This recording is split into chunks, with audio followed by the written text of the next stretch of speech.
We are back with James Woods. I mentioned that Oliver Stone produced the picture that you've done for HBO here. And you're involved with him now in the Nixon picture in which you co-star with Anthony Hopkins and others in which you play the role of Haldeman. And I told you, I'm an enormous fan of Stone's. I may disagree with what he did with JFK, but by God, he took a stand and he said something, you know. And you know, I mean, the alternative, and I say this all the time, you know, I love movies like Crimson Tide and Bad Boys and so on. I love them. Sure, you know? they're wonderful. And that's one business. And the Oliver Stone business is quite another. And believe me, if we didn't have that, we would miss it so egregiously. I mean, it's so important to have these questions asked. You know what? For 20 years, there were millions of pages of documents that were classified about the Kennedy assassination.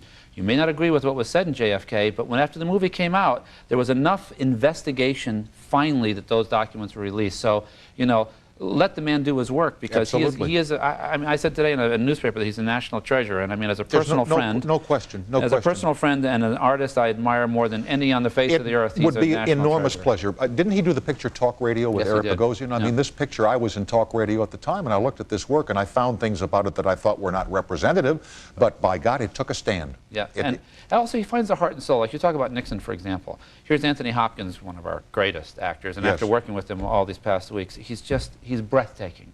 And he's British, and he's playing Nixon. And you know what the irony is? In certain makeup, he looked so like Nixon, it was almost like Madame Tussauds. I mean, it was just unbelievable. And what Oliver did very cleverly was to pull it back and to give the spirit of Nixon through this remarkable actor, the vessel of this great talent. And it's more convincing for its heart and its soul than a perfectly accurate rendition that would be on the nose but more animatronic, if you know what I mean. He's brilliant that way. His attention to detail on the set and his rigor as a director is just unmatched, you know. Here is Annette on the toll-free in Brookfield, Illinois. Hello. Hello. Hi.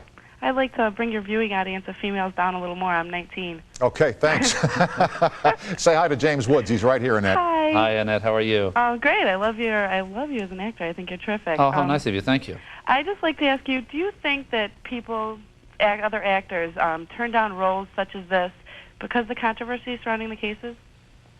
No, actually, I think a lot of the best actors, and I've been gifted to work with so many of them, are very pleased to meet this challenge, but I think that they want to be very careful about the accuracy of the scripts and so on. And I mean, you know, you always have to accept that there's some condensation, telescoping of events. I mean, you know, art by definition is a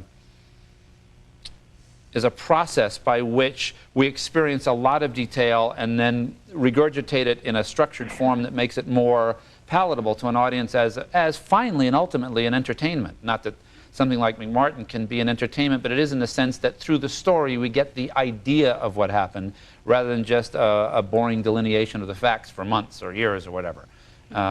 So I think most actors really like the challenge and like to rise to the challenge. Unfortunately, we're not usually so blessed to have these kinds of scripts come by that often. Although you would turn down parts where you did not like the way the production company was operating, you didn't like certain things about the way things were being done. I know you've turned down projects that could have made you more of a millionaire than you might be, but you have a certain integrity to what you do and what your reputation, what you want your reputation to be. Yes, and I'm pleased to say that most of the people I've worked with, and I've worked with great ones, you know, Tony Hopkins and you know, Robert De Niro, Meryl Streep, so many wonderful actors.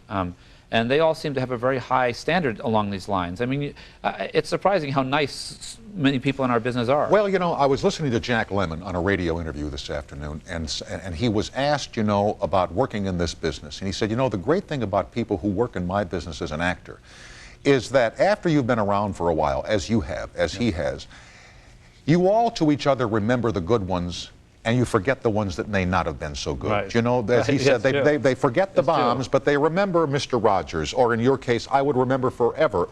I mean, you nailed Roy Cohn. You nailed him. Thank you. See, I knew Cohn. Thank you. And I don't know if you ever did, but you absolutely had Roy. You were Roy Cohn. Now, see, this brings up something about the Nixon story. But wait, Annette, thanks for calling. Thank you. Okay. From an acting point of view, and I rarely talk about acting, so it's kind of fun because I have thoughts about it. It is when you talk about it. Well, it's not as much fun as barbecue pictures, but it's fun. See, I tease you because I'm a big fan of yours. You've been a friend for years. I'm a fan of yours too. Don't you go all like touchy-feely and gooey on me now. Okay. When I did Roy Cohn, I remember saying, you know, I'm not such a great mimic, so I'm going to take the heart and soul of this story from the facts. And I'm going to act this guy, and I'm not going to look at any documentary footage. I don't care what he sounded like, what he looked like. I let the makeup people do their work and so on. And I just went out there sort of feet first and acted from within, so to speak.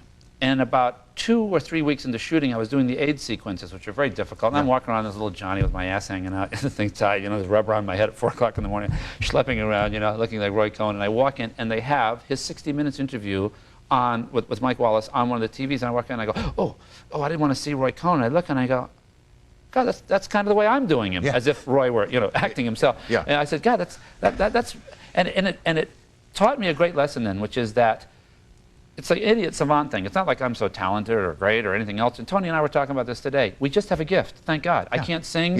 Pavarotti can move the world. You know, I'm not comparing myself relative to Pavarotti, but we have a gift, and it's just an instinct. That's all it is. But you know, there's something about you. You need a character who's on the edge, like Cohn was on the edge. And this lawyer that you play is on the edge. You know, I don't play guys who show barbecue pictures. I understand that. I understand. You can't let go of that, can you? I'm just teasing you, Father Tom. Father Tom, forgive me, darling. Please forgive an old Father Tom may give you a large penance, you know, a lot of Hail Marys to say when you walk out of the confessional here tonight. Father Tom's going to make me sweep up after. Thank you, Father. But you played, you did a picture, it was where they had to smuggle the black guy out of prison. Walking tall? Fast walking. Fast walking, okay. Fast walking. And you were a guy on the edge in that picture. God, that's right. You remember that picture? Yes, I do, because that's where I found you, okay? I found you there. And I said, this guy's on the edge. This guy's snotty. He's sarcastic. He's very, very smart. He's got a little anger in him. And Haldeman's that kind of a guy. Yes. He's, you know, a little arrogance, a little anger, you know? Yeah. He was also, however, a very moral and decent man, believe it or not, even though he went to jail for obstruction of justice. But he, but, you know, other than... hey, details. Other than that, you know, how did you like to play Mrs. Lincoln, you know? Yeah, I mean, they never put you in the slammer for barbecue pictures. I mean, it's fine. You know, it's great. Well, unless, of course, they're fraudulent barbecue pictures. Yeah, this is true. Wouldn't it be great if those pictures had like some secret code, you know, what the Russians did, and you know, that's what the plutonium's hidden in the barbecue, Tom. Oh, don't tell them, Father, because you know, if they find that out, we're all dead. Oh, anyway. You mean Schultz, the Russian spy? He's on the next floor. Yeah, the old joke. Yeah. What were you thinking of when you got up today and you dressed like a killer? Don't take me there. By the way, here's a tip. Okay, can you get in close on this? There's a black face on the watch that matches the whole kind of like here. Can you see this? Here, get that baby on there, right there. Look at it. Okay? Can you see him like this morning go, the black socks, and I'll put on the black watch, huh? Maybe I'll get a date this week. Yeah. A couple of chicks like that. Oh, and the gold cufflinks, which goes with the silver watch, by the way. Nice move. And then I got to tell you something. Though. You guys know this, okay? He comes on, he's all laughing, and everything. During the breaks, he goes, "Thanks." You know, he kind of hurt my feelings. He gets like all like Clinton-esque on you. You know what I mean? You're like more touchy-feely than the big guy. You know, there's cruelty in you too. No. Oh, this is the Haldeman thing. I was on the set playing Haldeman today. It's a spillover. I have no cruelty. I swear to God, I don't. I'm the kindest person on earth. Nice cufflinks. Sorry. You can feel it beginning to turn, can't you? Huh? Yeah, I can feel it. Tidal wave. It's a tidal wave. Yeah, a tsunami, as you would say. Yeah, a tsunami. Well, whatever the hell it is out there, they're saying, this guy doesn't quit, does he? Yeah. Anyway, let's get out of here quick before they find out what we're doing. Back with James Woods, 800-952-2788. Is that right? Yes, sir. Good. Call up and let him hammer you. We'll be right back after these messages.